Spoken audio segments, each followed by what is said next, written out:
All right, and we are live. So, hello everyone, a warm welcome. My name is Phil from Let Us Talk It, and this is a new day and new session of Let Us Talk It Zipinar. So, where we share knowledge for free, and we wanted to impact the world. And anyone who's available right now, you can join in and make sure to interact with our speakers. So, Let Us Talk It Zipinar. If you're wondering, it's a zip webinar. So we're trying to zip in two topics in one session. So just to minimize the time consumed, but maximize the information that is being shared through the webinar. So this is an initiative by Cogent Integrated Business Solutions. They're based in Detroit, Michigan, and they're an IT company in nature. They wanted to give back to the community. And the best way they thought of is sharing knowledge for free. So we've been inviting professional guest speakers to share what they wanted to share, their best practices, their experiences in their career, and the knowledge they wanted to impart to the world. So join us today for this exciting session with our two guest speaker that we'll be introducing soon, along with the topics that they have decided to share with us today. All right. So the first topic that we have today is user adoption and change management in ERP implementation. And about the topic, this would help us explore the critical role of user adoption and change management in ensuring the success of enterprise resource planning, ERP implementations. It would also outline the key challenges, best practices, and long-term strategies for maximum ERP effectiveness within organizations. And to deliver this topic is Mr. Rindani Ramutaga, SAP ERP and supply chain technology leader, seasoned IT professional based in Luxembourg with about 2 decades of experience in SAP ERP, IT management, and digital transformation.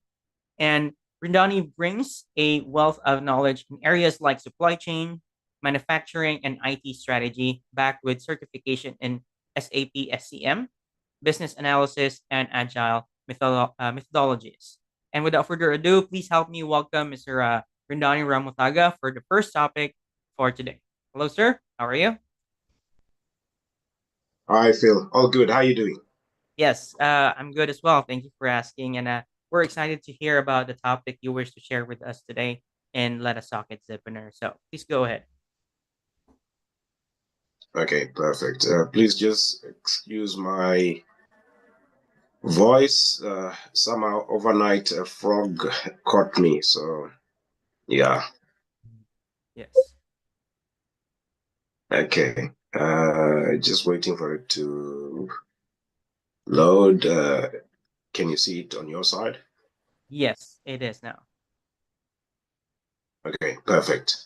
All right. Okay.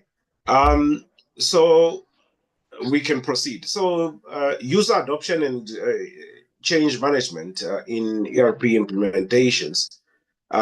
Maybe a little bit of why this topic. I think if we look at generally the trend currently, there's been well documented ERP implementation failures, and the user adoption and change management has been highlighted as one of the key areas that has impacted ERP implementations. And it's not necessarily because out there the teams that are implementing are not technically astute in terms of to be able to do the work, but ultimately uh, it's because of what I would term small but critical details that needed to be taken care of, and hence today I want to share a little bit about this topic, and then I hope towards the end, whoever's got some questions, you can already be sharing your questions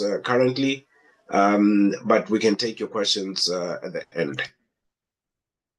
So just to go through the overview, so we'll look at the impact of user adoption on ERP success. We'll look at some of the key challenges in user adoption, some strategies for user adoption, and how can we measure the adoption success, and what are some of the long-term strategies that you could implement to then now solidify your ERP implementations. So if we look at ERP implementation challenges today, complexity is one of the critical things. So complexity from a business process point of view. So you could be running a business that has multiple processes that are quite complicated, wherein maybe you've got fewer people in your organization that understands fully your end-to-end business processes at a low level. So therefore it means when you implement your ERP systems, you'll bring in an implementation partner. But if at a local level you're not fully aligned with your own business process, then that becomes a challenge in itself. Or because your business processes are complicated, it means that the system that you'll deploy will also be complicated. And at the same time, um, people will always resist the change that you're bringing. I think naturally we generally would say that we don't really like change, because change takes you out of your current comfort zone and sends you somewhere else where you must start from zero. So there'll be that resistance. And then from a technological point of view, maybe internally in your organization you don't have the skills technically. So if you're solely depending on the vendor must come in and understand your business, and after understanding your business, then be able to advise you. But at the same time, that's not necessarily the best approach, because you must have also internally people that can be able to make sense of the system from a technical point of view, because they understand the system and then they understand your business process. Therefore, they're able to close the gap. And then vendor selection as well becomes quite a critical process, because depending on the size of the organization, the complexity, you must select the right vendor who's had the right experience to be able to do that implementation. And in a way, then that guarantees you that your implementation will be able to run smoothly. And your business process clarity. You might be running a business today, but does everybody understand the business process? Is the business process documented? Can you be able to bring in, as you bring in your vendor to implement, can you be able to tell the vendor, okay, this is how our process flows end to end, and you're able to track everything? So that becomes quite critical. And ultimately, your commitment and participation overall from everybody in the organization becomes quite critical, and it can be one of the key challenges that is presented when you're busy with ERP implementations. And so, why is user adoption and change management so important? This is quite critical, because when you've ticked the box in terms of user adoption and change management, you're guaranteed success in terms of your implementation, because you'll have users that are engaged with the implementation, which means that if somewhere the initial design does not meet the business process requirements, your users will be giving you feedback as they are being trained in the system, as they are testing that system. And in a way, then that guarantees you that the system is implemented first time right. And you also accelerate your time to value. So when you build your use case and go to your CFO to say, this is the project that we want to implement, this is the system that we want to implement, these are the benefits that will come through, and this is when you'll get that payback. If you've got your user adoption and change management done correctly, then you accelerate that time to bring that value, because your users are operating at a much higher level than what you would come across in most projects. So which means they're able to quickly start using the system and be able to, the organization realizes the benefits immediately. And again, you're able to mitigate implementation risks because you've got an engaged community, a community that's aligned to what you're trying to do.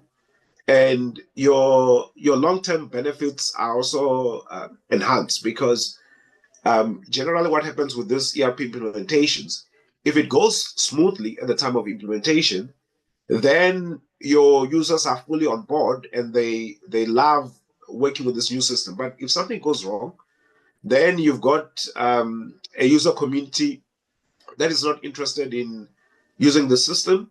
So which means now your business processes might be slowed down, and which means that you're not going to derive any benefits out of that. And it also fosters a culture of continuous improvement, because then it means that you've got users that are keen to be able to learn new things, to deal with the change, and accept it as it's part of the process. Let us go on and implement this new system and support our business in the transformation journey that is going on. And you also have the commitment and participation because, again, once you have your users that are fully aligned, that understand what is going on, then they continue to be part of the process in terms of participation, giving you feedback, and therefore it means that it guarantees you the best output in terms of your implementation. In terms of the ERP implementation failure, so generally, according to a report by Deloitte, between 55% and 75% of ERP projects fail. And this statistic, failure is not necessarily meaning that the project has completely failed and was never deployed. But even if it was implemented, but with some components that were now missing or some components that are not working correctly. So already you can see that the number is quite low in terms of fully clean projects that are deployed and you don't have major challenges. And I sort of picked two recent examples here just to illustrate the impact of project failure. So Mohawk Industries from the US, where according to the report that I picked up, they stand to potentially lose between 25 to 50 million dollars in sales, just because the ERP implementation went completely south, and they couldn't manage their stocks and orders correctly, so therefore they're going to lose this sales. And another example from last year, the Spark Group from South Africa, over 100 million in terms of sales loss, where again, it's simple things in terms of the ERP implementation that went wrong, but those simple things are fundamental to the whole implementation process. So I thought, let me just take only these two examples, but definitely there are many others that still illustrate the same process, where sometimes organizations will go on a journey to implement maybe a specific ERP and then realize that, okay, we couldn't make it, it was complete failure. Let's actually scrap all of that completely. Let's implement a completely different ERP. But you still experience the same problem, because the problem is not the ERP, but the problem is more the processes inside the organization. And then in terms of the benefits of higher user adoption rates, you're increasing your return on investment. You definitely will have improved data accuracy, because your users will be participating. And as users are participating, it means you'll have a high usage of your systems, which means that From a productivity point of view, users will be wanting to be productive in this system, and therefore the output will be much higher. And definitely, organizations implement new ERP systems or enhancements to be able to improve their decision-making capabilities. So definitely, if everybody in the organization has fully adopted the new system, that gives you that additional capabilities for in terms of your decision making. If we look at what are some of the key challenges, which I highlighted a little bit earlier, which I just want to dwell a little bit on. So your resistance to change. So like I said earlier, generally we all generally don't like change. So therefore there'll always be that resistance to change. And as part of your implementation, it becomes quite important to find ways on what are your mitigation steps in order to then deal with this resistance to change from the user point of view. So we'll look at some of the solutions in the later slides in terms of these challenges that we'll put forward here. So again, complexity of new systems. So new systems, especially if you're an organization that's moving maybe from one ERP to another, let's say a Microsoft Dynamics to SAP S4 HANA or to an Oracle, or you're deploying Salesforce. So you could be finding that your user community was used to this one ERP that you've had for long in the organization, and then now you've decided for the reasons that you feel are right, to then now completely change and deploy a brand new ERP. So then that brings its own complexity, not only from a technical point of view, but also from the side of your users, and that complicates the process. And what you find as well is that there could be inadequate training. So um, projects always adopt different forms of training processes. You could deploy a train the trainer. You could train all end users, but maybe you just spend one day in training and you never really run some test to see did people understand. You just tick the box to say, hey, training was completed, so that's it. We move on to the next steps in terms of the deployment of the project. And lack of user involvement in the implementation process. So when you're deploying an ERP, it can't be a case of a top-down approach where you just impose this system on users. For sure, you've got the project team that works out the details of the business processes and the structure and everything. But at the same time, as part of your process, you take everybody on the journey so that everybody is participating. And uh, that's where when you have poor communication, then that creates the challenge as well, because then um, where there is an information gap, then misinformation starts spreading. So that's one thing that creates a challenge. So misalignment between system capabilities and user expectations. So users will always, when they hear a new system is coming, they'll always have a view of what is this system bringing? And in some instances, it's the system is here to replace me, or the system is here to actually solve this one or two problems that I've been having. But sometimes then those expectations might be not met because that's not what the system is coming to do. So again, this misalignment actually creates chaos than to solve the problem. And then how can we be able to effectively enhance our user adoption? Early stakeholder involvement is very critical. So you need to be able to identify your stakeholders across all departments.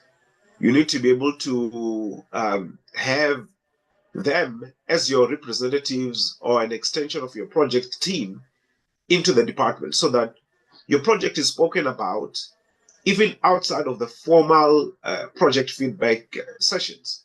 You want the organization to be talking about this project, not this project being something that's happening between either the IT department and whichever vendor is implementing, if you're implementing with a vendor. Because then when you have that type of situation, then you've got that separation of us and them. But if you've identified your key stakeholders and you've involved the key stakeholders in all the various areas as part of the requirements gathering and system design, then as they give the feedback to their department to say this is what's happening, how it's going, then it encourages the users to be able to feel to be part of the process. And um, this stakeholder team becomes like a cross-functional team that then would run with the process of designing your system. And when you have a cross-functional team, then it guarantees that each and every process is accounted for, and you don't have any potential process gaps. Another element is a comprehensive communication plan. Um, like I said, if there is no poor communication, misinformation reigns supreme. So therefore, the communication strategy must be clear, must be consistent, and communication must reach everybody. And you look for opportunities to use multiple channels in terms of your communication, not one-way traffic where the project office is just busy dishing out emails after email in terms of what is happening in the project.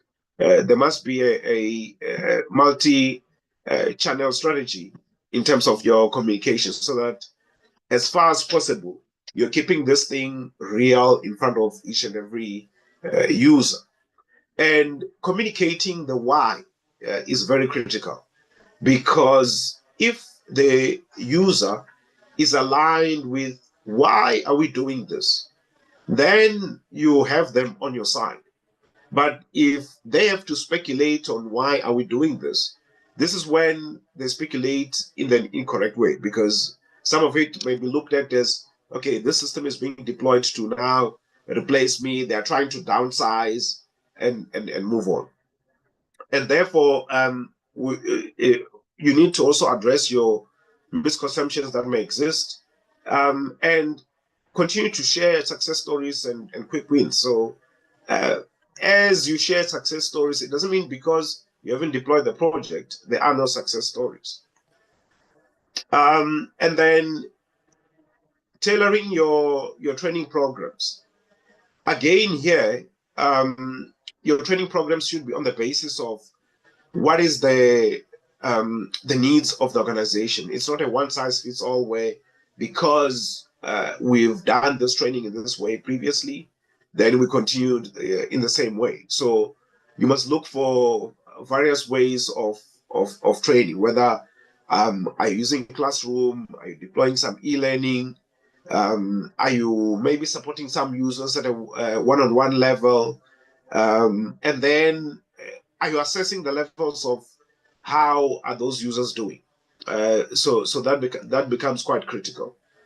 And in terms of your change management initiatives, you need to identify and deal with any potential sources of resistance.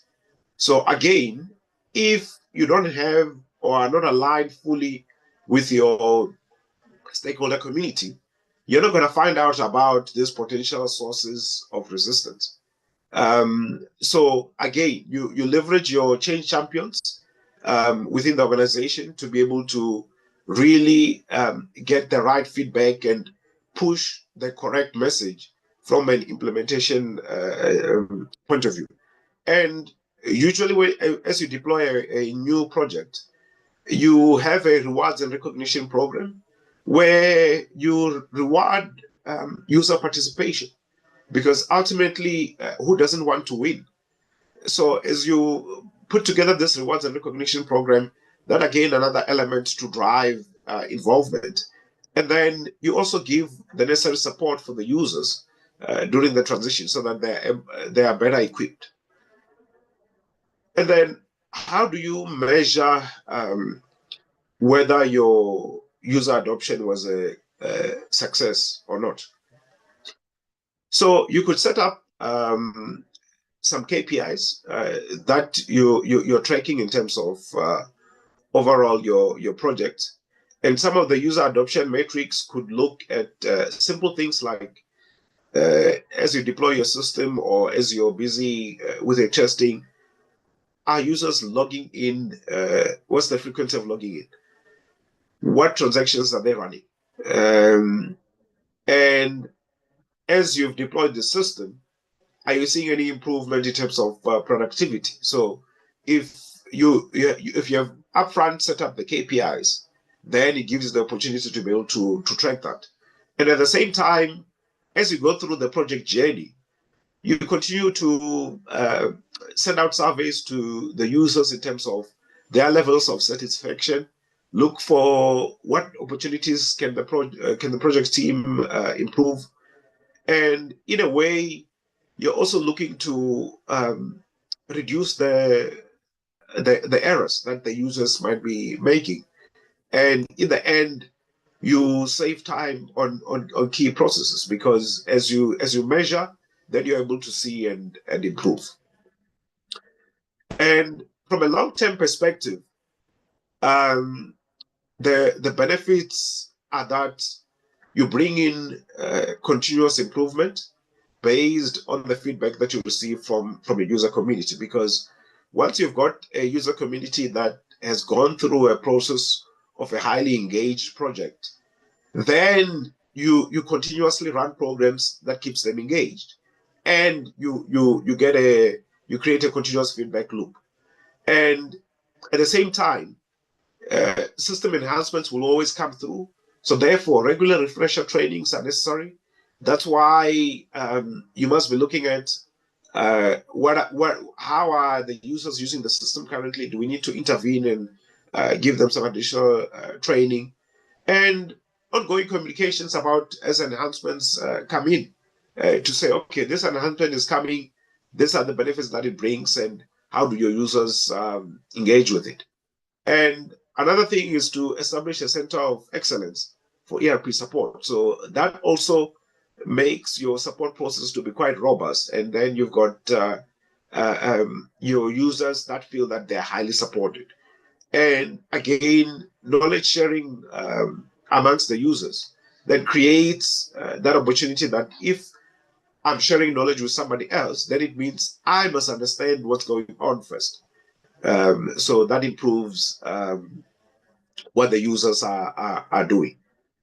And in closing, um, when you have an improved or a engaged users in terms of your user adoption and your change management, you are really able to maximize the value of your investment, because ultimately, when you deploy an ERP system, you spend a lot of money. um, you're looking to get return on investment on that money. So therefore, why not do this critical uh, small steps that then will be able to maximize that return on investment? And the user adoption effort is continuous. There is no, we've deployed this project, it was so great, everything is working, all the users are so happy, then goodbye, we close shop.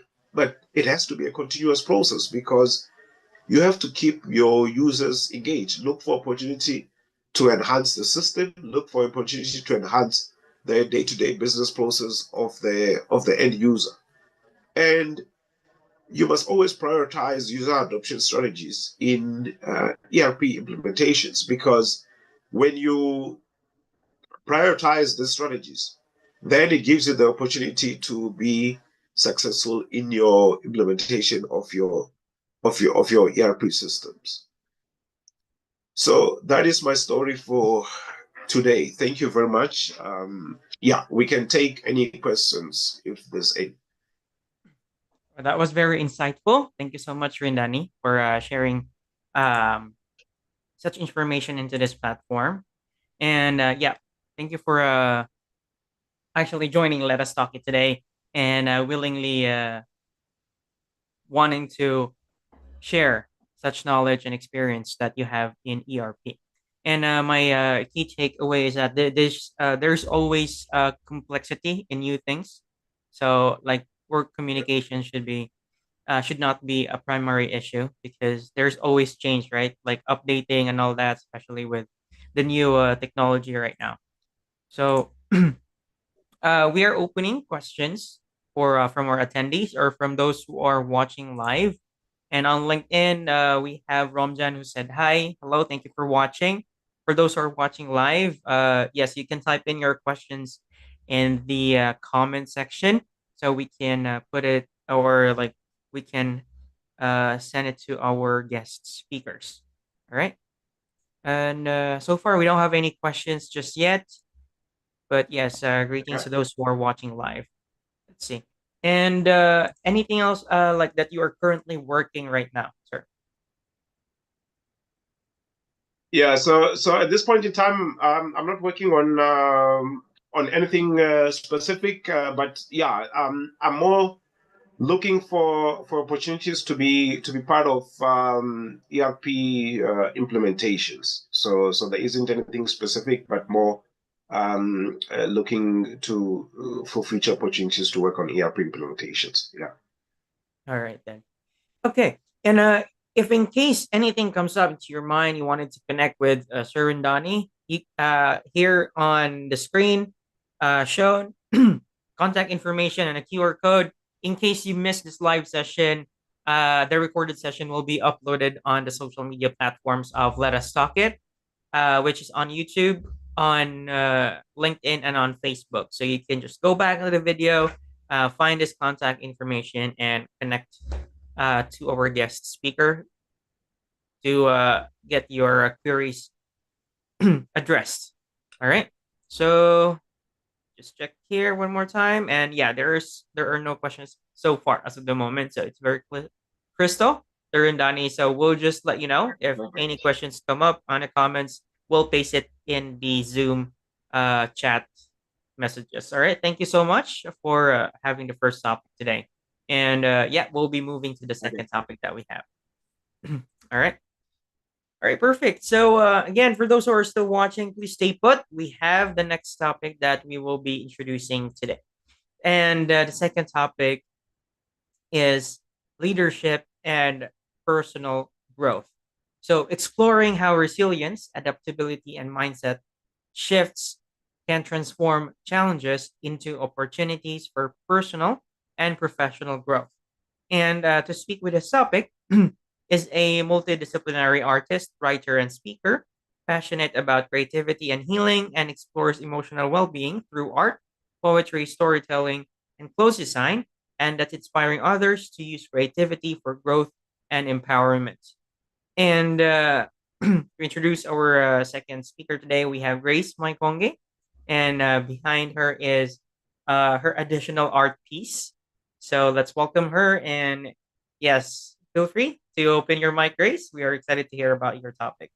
Fantastic. Thank you, Phil. And thank you, everybody. Good morning, good afternoon for anybody that's joining us today. And again, as always, thank you to Let Us Talk It for inviting me to discuss today's topic, which is on leadership and personal growth. Throughout the session today, I will be sharing some personal stories, but also key lessons on resilience, adaptability, and empowerment. I encourage all of you to engage by reflecting on the questions that I will pose. Please feel free to share your thoughts in the chat. I may not address all of them at an immediate, but I will review them afterwards, and I would love to hear your insight on everything that I'll be sharing today. Now, before we dive in, I would like everyone to reflect on the following question. What is the one challenge you have faced recently, and how did you respond? What is the one challenge that you have faced recently, and how did you respond to that? Please, again, feel free to drop your thoughts in the chat, and I will revisit all your reflections. My journey has been nothing but linear, from leaving my home country at a young age to facing serious health issues while living abroad. Life has constantly challenged me to adapt. Despite these challenges, I have had the privilege of stepping into events, opportunities, and meeting empowering people along the way. These experiences have pushed me to redefine myself repeatedly. And the lessons I have learned from these things is that resilience, adaptability, and a shift in mindset can transform life's toughest moments into opportunities for personal and professional growth. Now, you may wonder, what does this have to do with adaptability and courage? First off, public speaking. Public speaking has never been something that I was very keen on. I never imagined myself doing it, and the thought of standing in front of a crowd, sharing my story and exploring my vulnerability felt terrifying. It was a kind of challenge that I've always avoided and something I thought I was never equipped to handle. But when I was invited by Phil to talk at LetUsTalkIt webinar, I was faced with a decision. Either I stayed in my comfort zone or I stepped up into something new and a potential to be transformative. The invitation obviously came at a time when I was reflecting deeply on my journey of healing through creativity. I have spent years using art, poetry, and writing to process my emotions and experiences, but I've never shared with a larger audience. And the more I thought about it, the more I realized that the opportunity was just not about talking and speaking. It was about offering something that could help others. My story could be a source of healing to 1,000 people out there, and I'm holding it in and I'm not sharing it because I'm scared. Or it could connect with people who are going through the same struggles and the same things that I have gone through. It wasn't about the message or the words that I was using or what I was sharing. It was about adapting to a new platform and embracing it with courage to speak openly about my life. The idea of public speaking and sharing personal moment of pain, growth felt uncomfortable at first. I wondered if people would understand or relate to my story, or would they judge me? Could I truly express in a way that would resonate with others? The doubts were there, and they're still there sometimes, but so is the desire for me to share what I have learned about healing and the power of creativity. Preparing for the event obviously required me to step out of my usual way of doing things.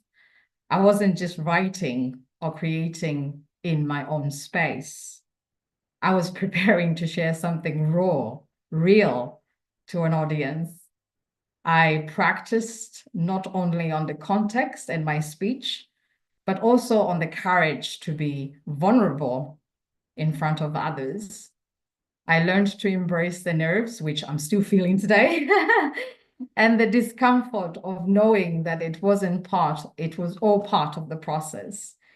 Each time I rehearsed, I grew a little more confident and a little more willing to be seen for who I truly am and who I truly was.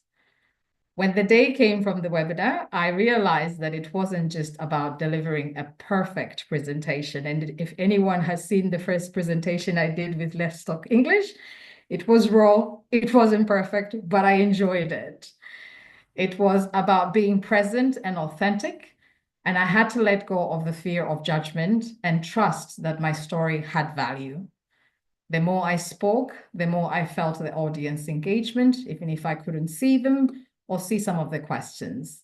The connection to what I was saying, it wasn't about the words I was saying, it was about the energy and the vulnerability that I was putting out there and the truth behind them. I was no longer just sharing information, I was sharing a part of myself that could potentially heal, inspire, and encourage someone. Looking back, I see that this experience was about more of, it wasn't about public speaking. It was about adaptability. I had to adapt and step into unfamiliar spaces with the trust and the courage. I had to trust in my own voice and in the value of my story. And when it felt daunting, and when it feels daunting, I more adapt to the challenge, and I realize that our voices, especially when they come from the place of authenticity and vulnerability, they have immense power. And I think we always forget that. And it's not just about overcoming the fear. It's about embracing the discomfort that comes from stepping into these new spaces and knowing that through this discomfort, growth happens. The key message that I can give there is that adaptability means more than just adjusting to new environment or challenges. It's about stepping into unfamiliar spaces with the trust that your voice, your words, your message has value. It's about embracing vulnerability and recognizing that even an uncertainty, the act of showing up and being true to yourself, can create a powerful connection. Through adaptability, you can learn that growth doesn't happen when you stay in your comfortable zone. It happens when you open yourself, when we open ourselves to the unknown and trust that something worth sharing is important, even if it's not perfect. Recently, I joined Brightside Mentoring Empowerment through guidance. Joining this platform is giving me a overpowering joy, but it's also taking me out of my comfortable zone, because it's not just about giving advice. It's about creating a safe space for others to dream beyond their current reality. My own journey has taught me that the value of having someone who believes in you by guiding others and looking forward to empowering them, it's very important, because most often, sometimes we are dealing with things on our own. And if we don't have another person there to guide us, it can be very daunting because you're staying in your head. Nobody else is there to say, well done, or anything like that. And me joining the Bridgeside mentoring system is redefining my own story of how I grew up by helping others when they're in need. The key message to everything on that is that empowerment is not just about your own story. It's about using your experience to help others rewrite theirs. This brings me to another important question that we often overlook: resilience and reflection. When you hear the word resilience, what comes to mind? When you hear the word resilience, what comes to mind? After being diagnosed with heart failure while living in Spain, which was like a physical punch in the gut, my life shifted in a way I couldn't have anticipated. I had always seen myself as a strong person, someone who could juggle many roles and responsibilities. However, simply daily tasks like walking to the grocery, picking up my child, became overwhelming. My identity as a mother, as an independent person, felt like a broken vase everywhere. It felt fragile. I was forced to slow down, to leave behind the old self, whose identity was tied to being strong. For how could I be strong when physically I couldn't function? But what I came to understand was that true resilience isn't just about enduring hardship without flattering. It's about embracing it all, embracing the vulnerability, accepting help when it's needed, and knowing when to pause. It was through this slowing down that I learned how to heal, not just physically, but emotionally as well. Resilience not only became a powerful tool for me, but honoring my body's limits and learning how to rebuild myself one step at a time was very, very empowering. It was a lesson that fueled my creativity, and it still does today. This experience forced me to redefine what strength meant. I learned that resilience isn't about pushing through pain. It's about following yourself and allowing yourself to slow down, heal, and emerge with a deeper sense of purpose. The key message from all of that is that resilience is not just about enduring challenges. It's about finding new ways to grow and redefine yourself despite them. My next question that I would ask everybody now is, think about a time when life forced you to change. How did you adapt? Think about a time when life forced you to change. How did you adapt? As if dealing with life-changing health condition wasn't enough for me, my life was also shaken by the loss of my elder brother. In my grief, I chose to redefine his legacy and my legacy as well by creating Chanda Paka. Chanda Paka was a sustainable fashion brand that would be an honor, and it was, and it's still an honor for my brother's memory. It provided something meaningful to the world, but it also held his name, Chanda. Grieving is something we never truly prepare for. My brother's passing shook me to the core. It still does today. February has always been very difficult for me as he passed in February. It felt like the ground underneath me was being pulled. But in the midst of grief, I found a way to adapt. Rather than being consumed by the loss, I channeled my energy into creating something that could serve as a tribute to his life and legacy. In this, Chanda Paka was born. I didn't know much about fashion show or fashion at the time, but I knew I had a vision. What started as a small act of honoring my brother's memory became something bigger. Chanda Paka went on to participate in Africa Fashion Reception in Paris, in Divas of Colors in London, and I was asked to collaborate with Mathara, which is an advocating agency for disability inclusiveness in fashion. Each step that I took at this moment required me to rebuild and redefine myself, transforming obstacles into stepping stone. For adaptability isn't just about adjusting to new circumstances. It's about turning those circumstances into opportunities to redefine the future.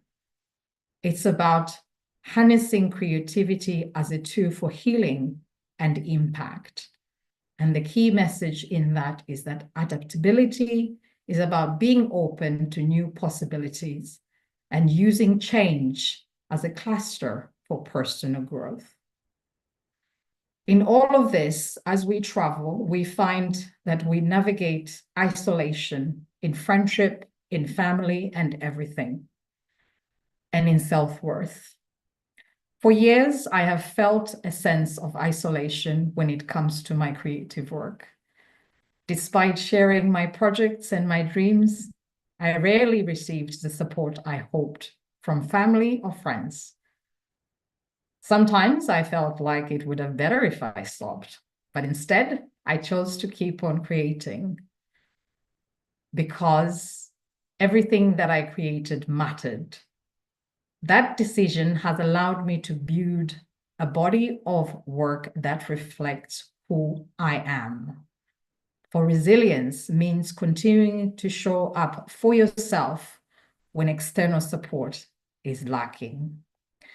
Now, people might think, what does that have to do with your mindset shifting? Seeing challenges as an opportunity, I will ask you another question that you can reflect on. When faced with a setback, do you see it as a roadblock or as a chance to grow?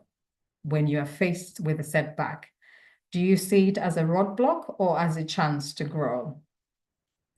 By the end of 2024, my body was once again challenged. I couldn't function, let alone work. Instead of revisiting my wounds of pity, I chose to shift my mindset and joined MIA Future Leadership Challenge, which is a challenge in the hospitality industry. At first, I had no idea how much it would reshape my vision for the future. Being part of a global leadership initiative not only gave me particular insight, but also clarified my next steps in life.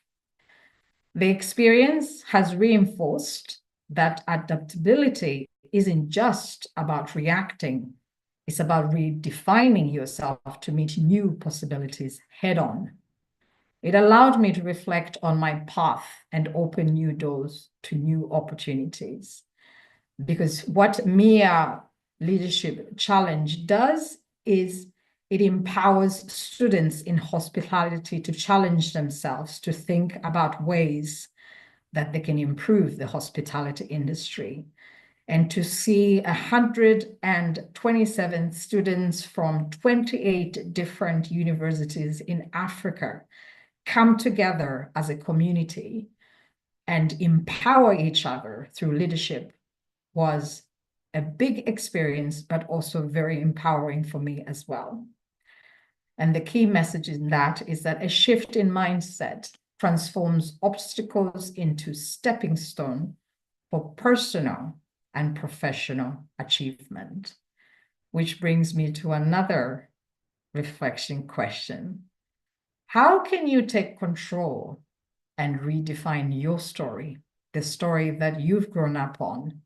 How can you take control and redefine your story? At 18 years old, I left Zambia with no formal education and limited financial resources. But I had a clear, unwavering dream.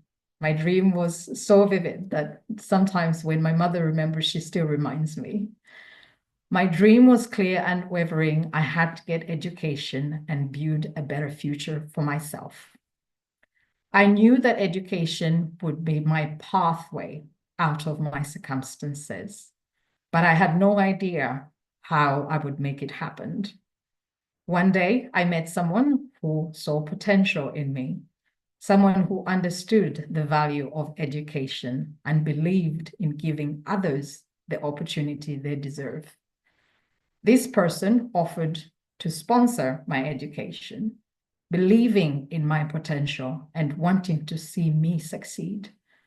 With their support, I was able to attend college in South Africa, a place that held promise to a new beginning. This sponsorship didn't just cover the cost of my education, it also provided a door for me and a chance to learn and grow in a way I could never have imagined. It was a huge leap into the unknown, but I embraced the opportunity wholeheartedly. I moved to South Africa, navigating new country, new culture, and academic challenges for someone who really never had education. It wasn't easy. I faced many fair things of obstacles, but every challenge became an opportunity to prove to myself that I was capable to do more.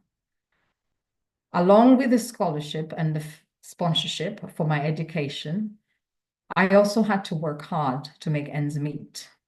With the support of the church community, I also found work teaching life skills and English to a disabled person, which gave me not only financial stability, but also a deep understanding into empathy, responsibility, and resilience.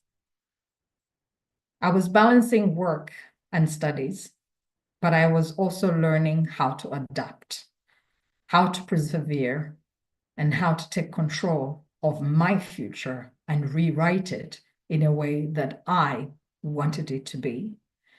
These experiences have taught me one powerful lesson. While our circumstances may shape who we are, they do not define us. When we have the power to take charge of our lives and pursue the opportunities that come our way, regardless of where we start or where we end up. The support I received didn't just change my financial situation, it changed my perspective on what was possible. It reminded me that we all need people who believe in us. And we can also rewrite our own story, no matter the odds. So I would say never give up on that. Through the sponsorship, I not only gained education, but I also learned the importance of community, mentorship, and paying forward the opportunities we receive. This experience was a defining moment in my life, and it opened doors that I never thought possible. For here I am, living in Scotland, from all the way in Zambia. The key message that we can have there is that empowerment begins when we take ownership of our story, your story, and actively shape your future, our future. The real life world reflection and the steps that you can use for yourself that I will leave with you. Identify one challenge you're currently facing. How can you redefine the way you see this challenge? That's number one. Number two, what small steps could you take today to reconstruct a new path forward in all these challenges that you're facing? And the key takeaways that I would leave with you today. Resilience. You can grow through what you go through. Adaptability. Flexibility allows you to reconstruct your future. So always be flexible. Mindset. Redefine every challenge as a new possibility, not a setback. And my closing reflection for today is, you may not control the events that happen to you, but you can decide that they do not reduce you. That's from a famous writer, that's Mia. And my closing question, what part of your journey in resilience, adaptability, empowerment can you begin today to redefine your life? A call for action for everybody. At the end of the day, leadership is not about taking charge of your own story. Despite the obstacles life throws at you, today I encourage you to take a moment to reflect on where you are in your personal journey. What areas do you need to focus on the most? Is it resilience? Is it adaptability? Is it empowerment? Or is it leadership? Remember, you are the author of your own story. Take one step at a time to build your leadership and personal growth journey. I would like to thank you, everybody, for taking the time to listen to me today. And again, if you have any questions, I would love to revisit your insight. I might not do it all today, but I'll revisit it as we go along in the near future. Thank you. Thank you so much, Grace. That's a very heartfelt presentation that you have shared to Let Us Talk today. And someone, or like somewhere, someone out there might be able to see this recorded session, and they get impacted with the topics that are being shared. And yeah, having just the thought of that, someone might benefit from this sessions would definitely elevate your or boost your like mentality that you have to share more about yeah, what you're going through or what you have accomplished and all that. So this is like something that personally I appreciate from this webinar sessions. So I have shared and some others have shared their answers to the questions that you have placed earlier, Grace. So it's in the chat comments, and I'm checking on. Let's see, the social media platforms, and yeah, Rindani, if you wish to interact, feel free to do so. If you have questions or yeah, you have your personal inputs as well. Uh, Yeah, I think not necessarily to have a question, but it's a highly inspiring journey, and continue to share that personal story, because I think it's when people share personal stories that actually helps others as well, because in hearing somebody's personal journey and the story of resilience, growth, that's when in your own journey you get inspired to be able to stand up and take that giant step as well. So I must say, well done for sharing the personal stories, because, like you said, it's not an easy thing to become vulnerable, where you now must share your personal journey. But there's power in those personal stories, because ultimately, when you hear your story, like that's a thing that one can be able to identify with, because that is real, and it's not inspiration that's coming from having read this book. It's inspiration that is coming from having walked the journey, and you're able to now say, I'm now on the other side. This is how I've walked. So yeah, continue to share your story, and you share it very well. So continue to do that. Thank you. Thank you. Yeah. all right, that's really great. Do we have questions from the attendees? Feel free to raise your hand or just put it on comments. And Grace, do you have anything that you are working on right now, or anything upcoming you'd like to share to everyone? No, I don't have anything that I am working on right now. However, I believe I shared my link tree last time. I probably have to do it again, don't I? Yeah, Of how people can contact me, or they can find me on LinkedIn. My name is Grace Moikonge. I have Grazia Foz on my Zoom because that's my artistic name. But my name is Grace Moikonge, and you can find me on LinkedIn. I will share my Linktree link now. That way, if anybody wants to connect or find some of the work that I have done, you can find me through there. So just give me a moment, Phil. You can move on to something else while I find the link. yes, exactly. And on the thumbnails that were uploaded on the social media platforms, use those names of our guest speakers to search on LinkedIn. You can find them there. You can send them a message and a connection invite, so you can interact with them. If you have any questions or queries when you have missed this live session, so feel free to do so at your free time whenever you are watching the recorded session. So again, this recorded session is uploaded on YouTube, on Facebook, and on LinkedIn, and it is Let Us Talk It. So the logo is blue and black. So make sure to check those recorded sessions, and also share them, so like our guest speakers can impact more people around the globe. So all right. So I'll be pasting this link on the platforms so people can connect. And yes, for Rendani as well, the QR code and the name is flashed on the earlier part of the video for the first topic. So make sure to connect with him. All right. So I guess that concludes the webinar for today.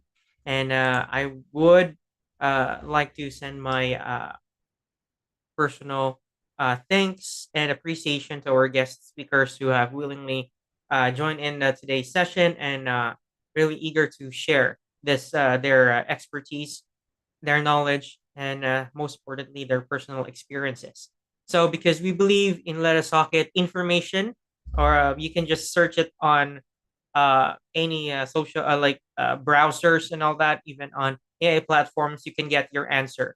But information along with the personal experience is more valuable.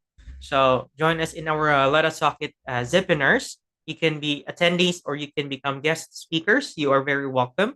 And we'd like to invite you next Wednesday, the same time, 12 noon to 1 p.m. Eastern Time. And we will bring you two new guests and two new topics that we will be discussing and sharing to you about. All right. So spread the knowledge. Join us in our initiative of giving back to the community through free knowledge sharing. All right.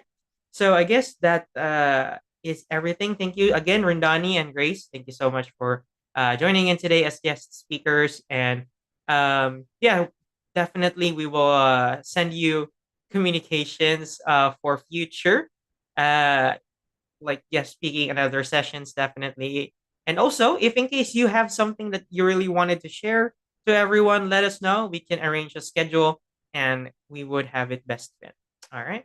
So thank you so much, everyone, for those who attended and for those who have watched live and will be watching this session later. So take care, everyone. The session now closes and keep safe as always.